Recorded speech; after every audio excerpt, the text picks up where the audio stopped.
안녕하십니까, 안병천 회계사입니다.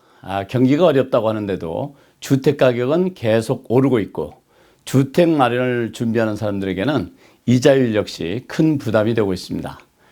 인플레이션으로 인해 물가도 많이 올랐습니다.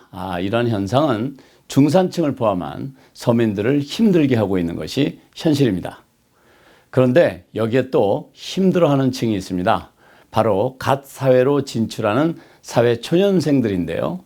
직업 구하기가 어려운 것은 둘째치고 직업을 가졌다 하더라도 높은 렌트와 생활비, 자동차 페이먼트를 감당하지 못하는 경우가 비일비재합니다. 그렇다 보니 부모에게 의존할 수밖에 없는 경우가 많은데요.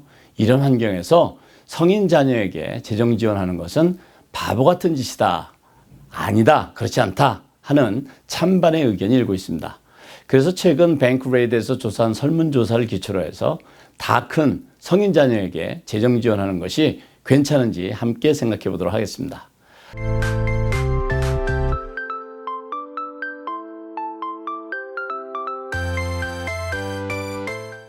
먼저 성인 자녀에게 재정 지원하는 것에 대한 긍정적인 측면을 생각해 보겠습니다. 뱅크레이 설문조사에 따르면 성인 자녀를 둔 부모의 61%가 주거비 지원을 제공한 적이 있는 것으로 나타났습니다. 예를 들어 응답자의 37%는 임대료를 지원하거나 부모가 가지고 있는 주택의 자녀가 낮은 렌트를 부담하게 하거나 아예 무료로 거주할 수 있도록 도왔다고 합니다. 그리고 응답자의 21%가 자녀의 학자금 대출이나 신용카드 부채를 상환하는데 도움을 준 것으로 조사되었습니다.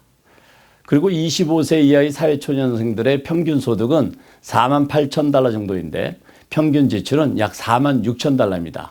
이렇다 보니 사회가 진출한 자녀들의 경우에는 경력 초기에 낮은 소득으로 인해서 어쩔 수 없이 부모의 재정 지원이 필요할 수 있습니다.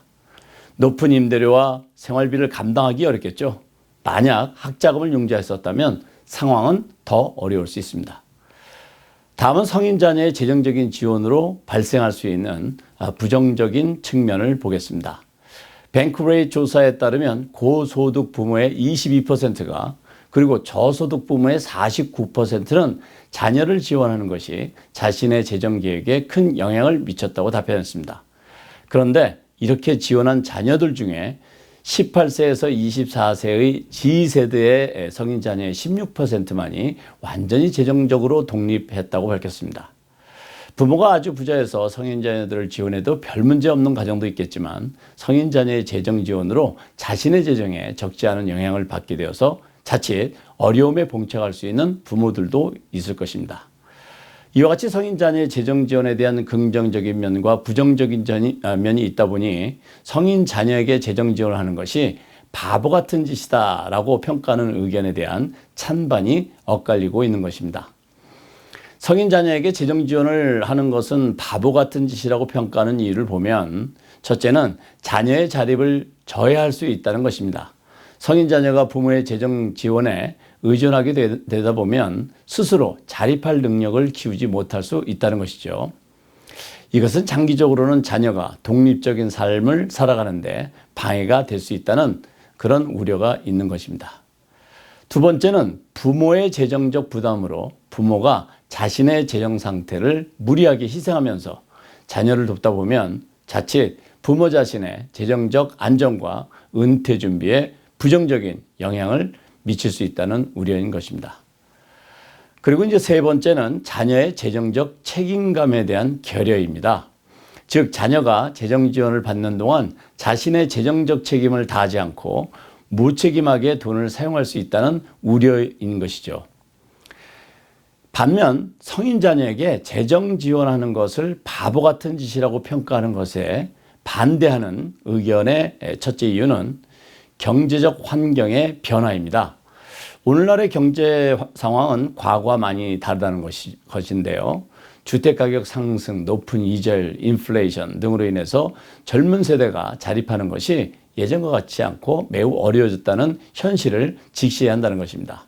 따라서 부모의 지원은 자녀들이 이런 경제적 어려움을 극복하는 데 도움이 될 수 있다는 것입니다. 그리고 이제 두 번째는 사회초년생에 대한 지원인데요. 사회초년생들은 경력 초기 단계에서 경제적으로 불안정합니다. 따라서 부모의 재정 지원은 자녀가 안정적인 경력을 쌓는 동안 일시적으로 필요한 도움을 제공할 수 있다는 것입니다. 세 번째는 세대 간의 부의 이전입니다. 부모가 자녀에게 재정 지원을 통해서 부를 이전하는 것은 세대 간의 부의 격차를 줄이는 데도 도움이 될 수 있다는 관점인데요. 이것은 상속과 증여세를 절세하는 방법으로도 사용되고 있고 소득세를 절약하는 방법으로도 사용되고 있기도 합니다. 여러분의 생각은 어떠십니까? 어떤 분들은 부모가 돈이 있으면 좀 지원해 주는 게 좋지 하시는 분들도 있으실 것이고, 어떤 분들은 돈이 많고 적고를 떠나서 자칫 자녀들에게 미칠 재정적인 자립에 대한 우려를 강조하시는 분들도 있으실 것입니다.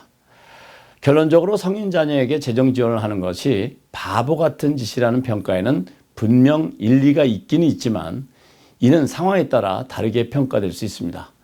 중요한 것은 부모와 자녀가 서로의 재정적 상황을 잘 이해하고 명확한 계획과 목표를 세우는 것이라고 생각됩니다.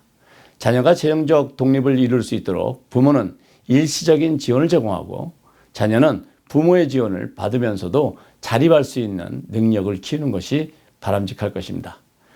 따라서 성인 자녀에게 재정 지원을 하는 것은 단순히 바보 같은 짓으로 치부할 수 없고 각 가정의 상황과 목표에 따라서 신중하게 결정해야 할 문제라고 생각합니다.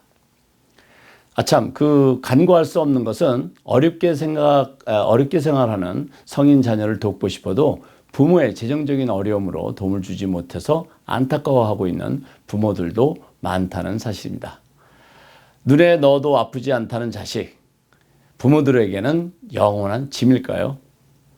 오늘은 다 큰 성인 자녀의 재정 지원에 대해서 함께 생각해 보았습니다. 오늘은 여기까지입니다. 감사합니다. 오랜만에 가족들과 함께 하와이 여행 계획하셨다고요? 약간의 현금의 여유가 있을 때마다 미리 모아두세요. 현금이 어느 정도 여유 있는지 일일이 찾지 않아도 BC5가 잘 안내해 드립니다. 하와이 가서 플라댄스를 보면서 마이타이 한 잔, 나의 버킷리스트. BC5로 내 돈 관리 잘 하시고 행복한 여행 준비하세요. 오늘부터 내 돈 관리는 BC5 꼭 가입하시고 부자 되세요.